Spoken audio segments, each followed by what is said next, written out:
নতুন বিয়ের 2 মাস পর যখন আমি আমার হাজবেন্ডের সাথে ভুবনেশ্বর আসি, তখন না পারতাম আমি আটা মাখতে আর না পারতাম আমি রুটি গোল করতে। আর রুটিটা এতটাই বাজে হতো, একদম পাঁপড় ভাজার মতো। সেই ভয় বর আগের দিন রাত্রিবেলা ব্রেড, বাটার, ডিম, কলা এসবই এনে রাখতো, সেগুলো দিয়ে আমরা আমাদের ব্রেকফাস্ট সারতাম। আর তখন আমার কাছে একটা ইন্ডাকশন ছিল। মনে পড়ে যখন কারেন্ট চলে যেত, আমাদের লাঞ্চ বা ডিনার যে কোনো একটা আমাদের স্কিপ হতেই হতো। রাস্তা ছিল একমাত্র জোম্যাটো বা সুইগি। আর আমার বাচ্চা হওয়ার পরও রান্না খাওয়ায় খুবই সমস্যা হতো।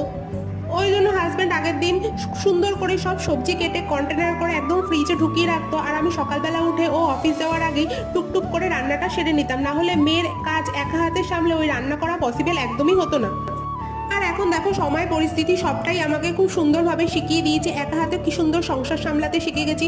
বড় অফিস যাচ্ছে, মেয়েও স্কুল যাচ্ছে, ঠিক 10টা বাজেনি বরের টিফিন তৈরি। ব্যাস, আজকের ব্লগটা এ পর্যন্তই। যদি ভালো লাগে আমার চ্যানেলটা সাবস্ক্রাইব করে পাশে থেকো।